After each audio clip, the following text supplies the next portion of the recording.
Assalamualaikum warahmatullahi wabarakatuh. Perkenalkan, di sini kami dari kelompok E akan mempresentasikan tugas dari matematika diskrit, yaitu membuat sebuah program untuk menampilkan total kematian beserta tanggalnya di setiap negara. Adapun anggotanya yaitu saya, Abimanyu Lutfi Rizky Ramadan, lalu ada Raihan Asil Zaki, dan yang berikutnya ada Metodius Antonio Bernhard Wago, yang berikutnya ada Rian Arya, dan yang terakhir ada Rifki Muhammad. Untuk mempersingkat waktu, marilah langsung kita menuju pada program dan penjelasannya. Yang pertama akan dijelaskan oleh Raihan Asil Zaki. Kepadanya saya persilakan. Terima kasih Abimanyu atas kesempatan dan waktunya. Untuk tahap pertama, kita harus menginstal package pmdarima jika belum terinstall, yaitu dengan kode pip install pmdarima. Nah, jika sudah di-run, maka package pmdarima akan secara otomatis terinstall dan akan muncul tampilan seperti layar berikut. Gunanya menginstal package ini supaya kita dapat masuk ke tahap berikutnya, yaitu import library dan package. Selanjutnya, tahap kedua yaitu mengimport library dan package. Library ini sangat digunakan dalam mendukung proses data science. Untuk yang pertama yaitu ada import NumPy SNP. NumPy atau Numerical Python yaitu library yang berfokuskan pada scientific computing. Nah, selanjutnya import Matplotlib PyPilot SPLT. Matplotlib yaitu library Python yang berfokuskan pada visualisasi data seperti membuat plot grafik. Ketiga, import Pandas SPD. Pandas yaitu library berlisensi open source yang menyediakan struktur data dan analisis data. Selanjutnya, from sklearn matrix import mean square error. Nah, dari library sklearn matrix, kita juga harus import library root mean square error. Selanjutnya, from matplotlib import pyplot. Dari library matplotlib, kita juga harus import pyplot. Dan keenam, import pmdarima SPM. Import pmdarima yaitu library yang berfokuskan pada analisis deret waktu Python. Jadi, library dan package di atas ini sangat wajib diimport untuk menampilkan data. Jika kalian tidak mengimport library dan package, maka programnya tidak akan bisa berjalan dengan lancar. Untuk selanjutnya akan disampaikan oleh rekan saya Abimanyu Lutfi Rizky Ramadan. Oke, Raihan Asil Zaki, terima kasih atas kesempatannya. Selanjutnya, setelah kita mengimport beberapa data atau kode yang sudah Raihan jelaskan, kita harus mengimport data yang sudah disimpan pada drive kita yang berlokasikan di content drive. Nah, fungsinya nantinya data yang sudah disimpan di drive kita ini akan ditarik ke dalam Google Colab, teman-teman.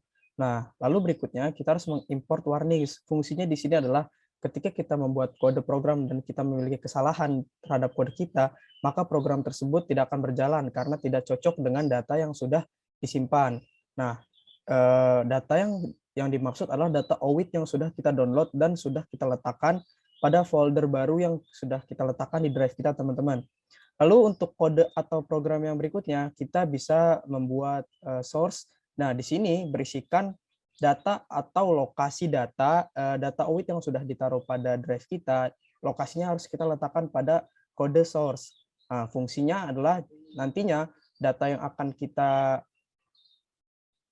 kita akses sudah cocok. Lalu berikutnya ada data COVID PDRead. Nah, di sini fungsinya adalah membaca program atau data yang sudah kita letakkan pada drive kita. Jadi data yang sudah diletakkan di drive kita, yaitu data OWIT, nantinya akan terbaca, teman-teman.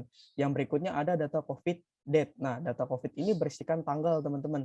Nantinya data yang akan diakses berisikan tanggal sudah cocok dengan data yang sudah kita miliki. Lalu yang berikutnya ada data COVID info. Fungsi dari kode data COVID info ini adalah data COVID info ini akan menampilkan beberapa subfile atau subprogram yang bisa kita akses, seperti new dates, total dates, dan total test, atau nantinya sesuai dengan kegunaan yang akan teman-teman pakai.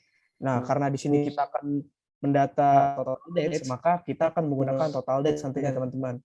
Untuk yang berikutnya akan dijelaskan oleh Metodius Antonio Bernhard Wago. Kepadanya saya persilakan.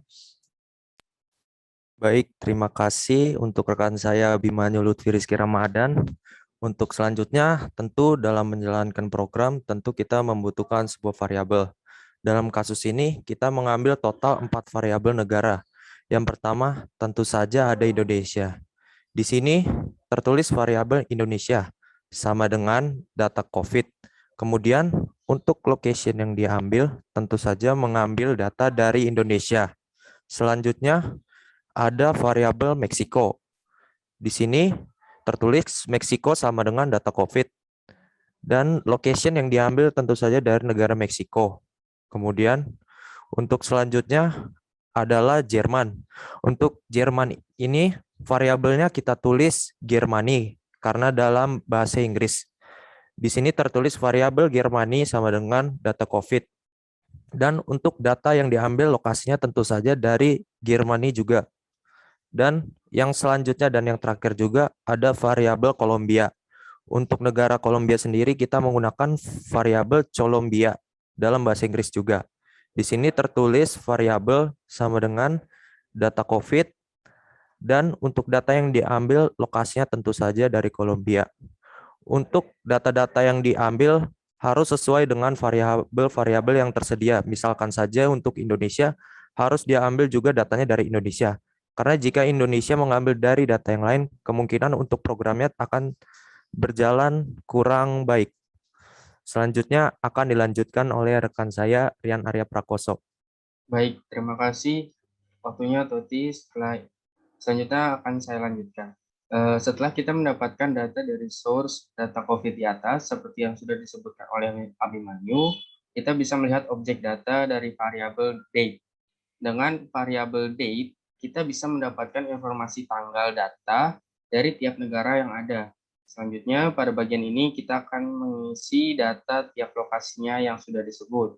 Selanjutnya, kita membuat variabel yang bertujuan untuk menampung data tanggal tiap lokasi yang ingin ditampilkan nantinya. Contohnya untuk yang pertama, IND sama dengan IN Indonesia. Indonesia dalam kurung date lebih dari sama dengan 2021 bulan 6 tanggal 1. Yang mana artinya variabel IND untuk menaruh data ke lokasi Indonesia yang berisi informasi data tanggal lebih dari sama dengan tanggal 1 bulan 6 2021. Selanjutnya untuk variabel MEX untuk menaruh data ke lokasi Meksiko yang berisi informasi data tanggal lebih dari sama dengan tanggal 1 bulan 6 2021. Selanjutnya untuk variabel DEU untuk menaruh data ke lokasi Jerman yang berisi informasi data tanggal lebih dari sama dengan tanggal 1 bulan 6 2021. Sama juga seperti COL untuk menaruh data ke lokasi Kolombia seperti yang lainnya yang di atas. Keseluruhan variabel baru ini bertujuan untuk mempermudah mengambil data dari source, untuk mengambil data dari cangkupan data yang sudah ditentukan. Sekian dari saya, selanjutnya akan dilanjutkan oleh teman saya, Rifki. Baik, terima kasih Rian. Selanjutnya itu untuk mencetak data-data yang sudah ditentukan sebelumnya, yaitu PLT plot. PLT plot ini berfungsi untuk melakukan plotting terhadap nilai X dan Y. Dan IND ini yaitu variabel yang sudah dideklarasi oleh Rian sebelumnya, yaitu berisi tentang dari tanggal 2021 bulan 6 tanggal 1. Lalu ada IND total death, yaitu variabel yang berisi total kematian dari data source sebelumnya. Selanjutnya ada PLT plot MEX, yaitu variabel untuk mengambil data. Lalu ada MEX total death.